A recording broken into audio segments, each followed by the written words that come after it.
తరాలు మారాయి. ఎన్ని మారినా అప్పటి వైరం మాత్రం కాష్టంలా కాలుతూనే ఉంది.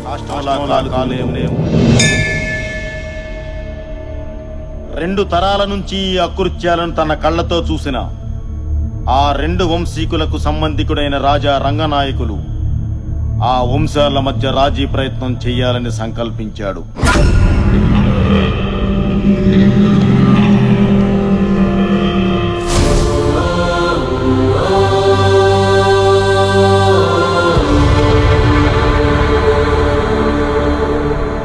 దయచేసి మీ ఇరు వంశాల వారు పెద్ద మనసు చేసుకుని ఆలోచించండి. ఎప్పుడో మీ మధ్య మొదలైన పగ ఇంకా రగులుతూనే ఉంది. ఇప్పటికే వేలాది ప్రాణాలు పోతున్నాయి కూడా. చుట్టుపక్కల 40 గ్రామాల్లోకి ఆడపిల్లనివ్వడానికే భయపడుతున్నారు. ఏ ఒక్కరూ మనశ్శాంతిగా బ్రతకడం లేదు. అయితే ఆహా, మీ పగలు ప్రతీకారాలు తీర్చుకోండి, కానీ అది ప్రతిరోజు కాదు. ప్రతి ఏటా నూర్పిళ్ళయ్యాక సంక్రాంతికి వచ్చే పల్లాలమ్మ జాతర జరిగే ఆ 2 రోజులు మీవే. పోలీసులు రారు, కేసులుండవు. ఎవరింటి ముందు చితిమంట రగులుతుందో, ఎవరింటి ముందు భోగిమంట మండుతుందో ఆ 2 రోజుల్లోనే తేల్చుకోండి. గెలిచిన వాళ్ళదే సంవత్సరం పాట ఆధిక్యత. మళ్లీ జాతర వచ్చేదాకా ఒకరినొకరు కవ్వించుకోవడం, దాడులు చేసుకోవడం జరగకూడదు. జనం మనశ్శాంతిగా బతకడానికి ఇది మంచి మార్గమే ఎంపీ గారు. మాకు సమ్మతమే. ఏంటి నువ్వు రూల్స్ పెట్టేది, వాళ్ళు అంగీకరించేది? ఈ వంశాన్ని వేయడానికి 2 రోజులు చాలవా మనకి? మాకు సమ్మతమే. జాతరకి 2 రోజుల ముందు 2 వర్గాల వారు ఇదే చోట తాంబూలాలు మార్చుకోండి. సమ్మతం లేని వాళ్ళు రానక్కర్లేదు. రాలేదు అంటే ఎదుటి వాళ్ళ ఆధిపత్యాన్ని ఒప్పుకున్నట్టే. మాటకు ప్రాణమిచ్చే మీ వంశాల మీద ఒట్టు. ఈ ఒప్పందాన్నెవరూ అతిక్రమించకూడదు.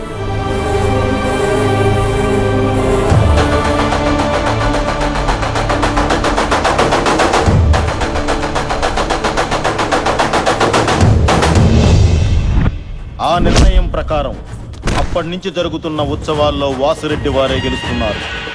జనం ఆనందంగానే ఉన్నారు. కానీ ఆ వంశస్థులు ఒక్కొక్కరిగా నేలరాలి చివరిగా వాసిరెడ్డి వీరసింహుడు ఒక్కడే మిగిలాడు.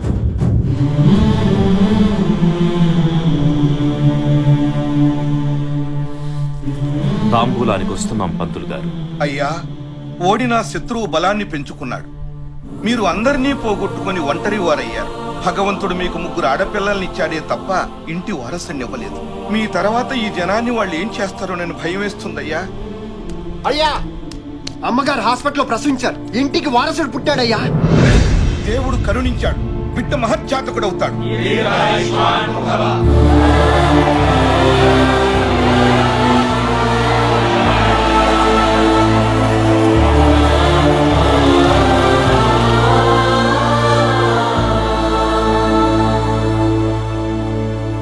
మావయ్య, బిడ్డెక్కడ?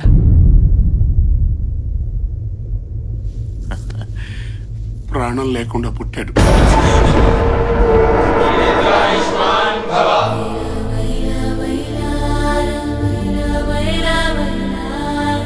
వంశోద్ధారకుడు పుట్టాడన్న ఆనందం కన్న తండ్రి చూసుకునేంత వరకు కూడా మిగలలేదు. కర్మలుడు గారు. ఈ విషయం వసుంధరకు తెలుసా?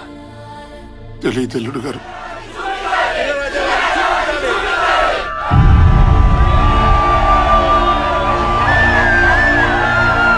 దేవుడిచ్చిన వారసుడు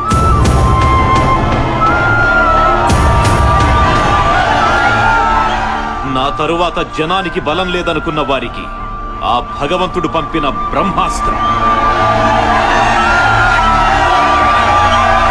ఈ రోజు నుండి నాతో పాటు మీరు కూడా వీణ్ణి మర్చిపోవాలి. వీణ్ణి శత్రువు వెన్నులో చలి పుట్టించే ఆయుధంగా తయారు చేసి 25 ఏళ్ల తరువాత మీ ముందు గర్వంగా నిలబెడతాను. దానికి మీ ఆశీర్వాదం కావాలి.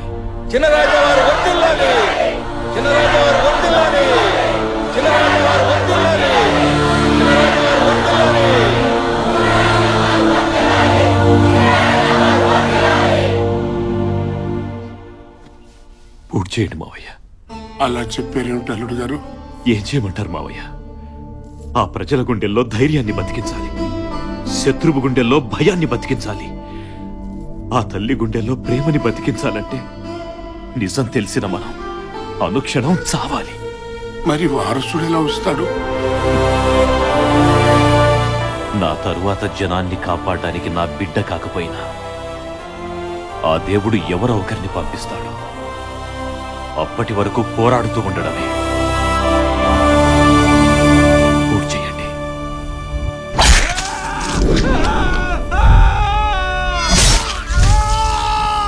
ఆ మనోవ్యతతో వెళ్ళిన ఆయన ఆ సంవత్సరం ఓడిపోయారు.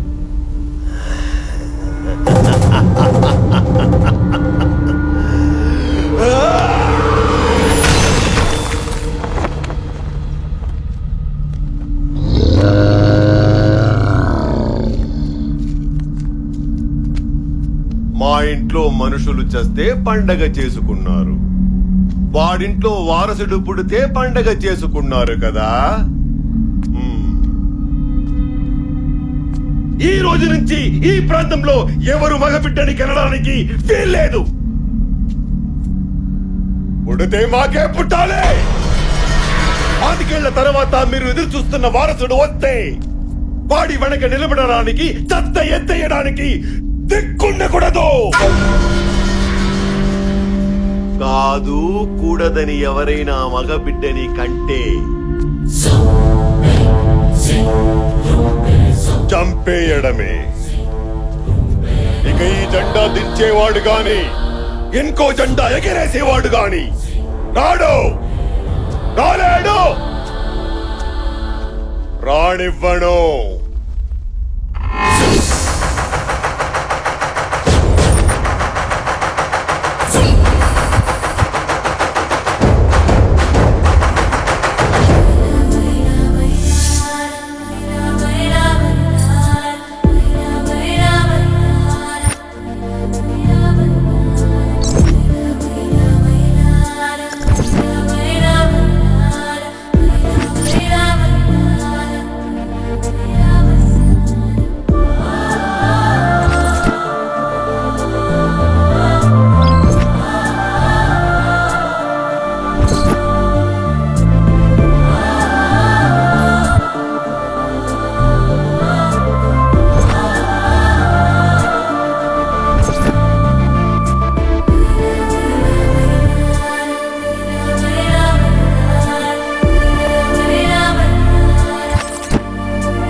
మోహన్, నీ బిజినెస్ జరగాలన్నా నువ్వు బతికుండాలన్నా నేను అడిగిన అమౌంట్ ఇవ్వాలి. నా కెరీర్ లో ఫస్ట్ టైం 5 సార్లు ఫోన్ చేయించుకున్నాం. ఫస్ట్ టైం నేను నీకు 5 సార్లు ఆన్సర్ చేశాను. నీ డిమాండ్ కరెక్ట్ కాదు. ఇండస్ట్రీస్ట్ గా నేను ఎదగడం తప్పు కాదు. పెట్టే.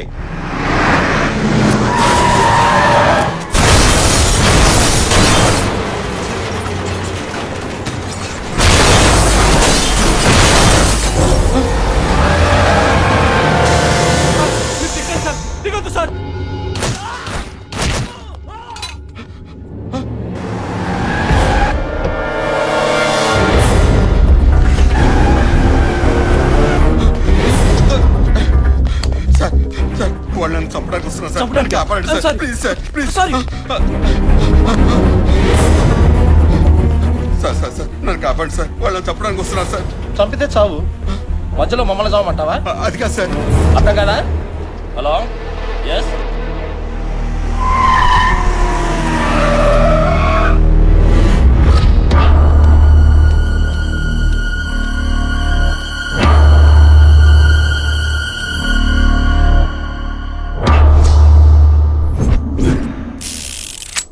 ప్రాణానికి విలువ లేని ఈ లోకంలో బతకడం కంటే చావటం మేలు. చంపే.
వాడిని వాడు చంపితే నీకేంట్రా?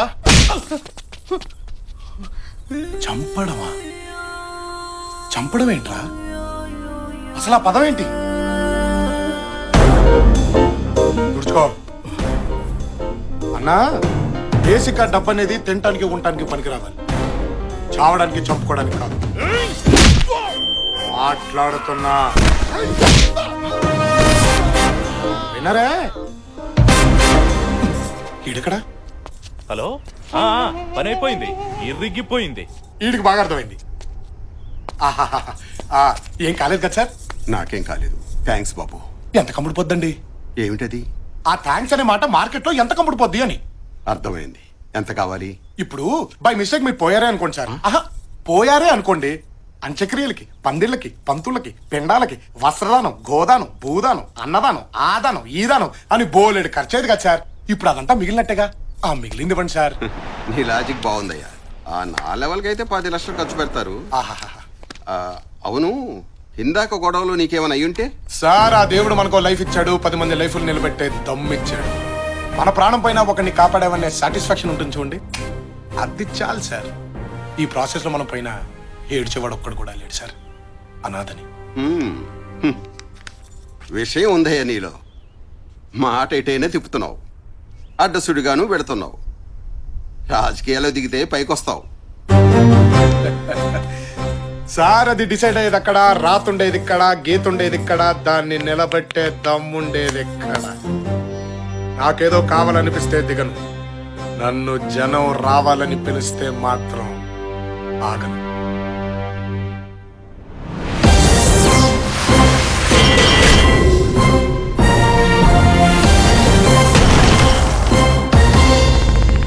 పార్టీయా? నువ్వా? 2000 పైసా కొడతీవు కదరా? ఏం లేదరా, మినిమం బ్యాంక్ బ్యాలెన్స్ 50 లక్షలు దాటితే గానీ లవ్ లో దిగకూడదు అనుకున్నా. ఓహో, 60 లక్షలు అయితే గానీ పెళ్లి చేసుకోవద్దు అనుకున్నా.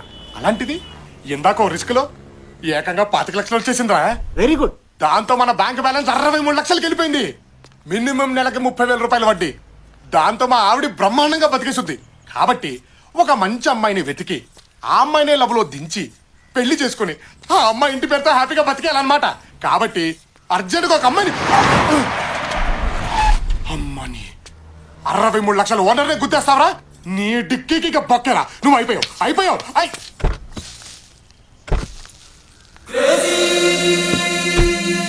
అమ్మాయి ముచ్చటగా ఉందే. అచ్చి బాబాయ్ వెళ్ళిపోతుంది.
అబ్బా ధోనిని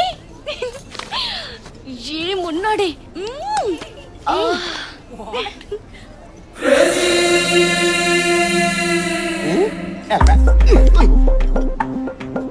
ఎవడే వీడు? నేను చూసి తెగ్గ ఫీల్ అవుతున్నాడు. నిన్న కార్తో చిన్న జర్క్ ఇచ్చా, 5 ఫ్లోర్లు పరిగెత్తాడు. వదిలేలా లేడు. ఏం చేద్దాం? ఏముంది, 4 సార్లు షాపింగ్ తీసుకెళ్ళి గీకిస్తే వేరే అమ్మాయితో కాదు కదా, ఆడు పెళ్ళంతో కూడా షాపింగ్ వెళ్ళాం. బావా వాళ్ళు నిన్ను గోకే ప్రాసెస్ లో ఉన్నారు. ఉండడిపోద్ది. అక్కడ ఉన్నాడు చూడు అవతార్ గాడు, ఒకప్పుడు చామనసాయ రంగులో ఉండేవాడు.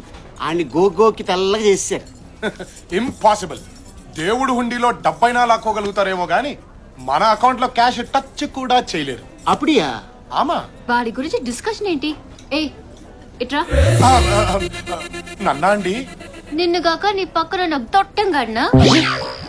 You mean తొట్టం? ఏంటంటే పిలిచారు? ఏంటి, ఆడపిల్లలు కనిపెడితే వదిలిపెట్టవా? మాదే ఉందమ్మా. అమ్మాయి ఎలా ఉంది, జుట్టు ఎలా ఉంది, ఏ కలర్ లిప్స్టిక్ వేసుకుంది, ఏ బట్టలు వేసుకుంది, పైనుంచి కింది దాకా ఎలా ఉంది, ఎంతవరకేనమ్మా. అదే మీరైతేనా Dhoni's hair so nice, Dhoni's eyes so cute, Dhoni's body so hot అని మొత్తం బాడీని స్కాన్ చేయట్లేదు. ఏంటి నీ ప్రాబ్లం? ఒక్కసారి గుద్దితే వెంటబడతావా? నువ్వు గుద్దింది ఒకేసారేనమ్మా, కానీ అది ఇక్కడ కలుక్కుమంది. ఇదేమో ఎప్పుడు వెళ్ళిపోద్దని టెన్షన్ గా ఉంది. ఏ పిచ్చి పిచ్చిగా ఉందా? పిచ్చి అస్సలు ఎంకరేజ్ చేయరే. ఇప్పుడు ఇక్కడ నీతో పాటు 4 ఉన్నారు. పొంది నొరేద్దాం. మిగతా 3 నీలాగే బానే ఉన్నారుగా. వాళ్ళని చూసి కలుక్కుమనంది, నిన్ను చూసి ఎందుకంది అర్థం చేసుకోమ్మా. Shut up. నా వెంట పడితే ఏసేస్తా. ఏసేస్తావా?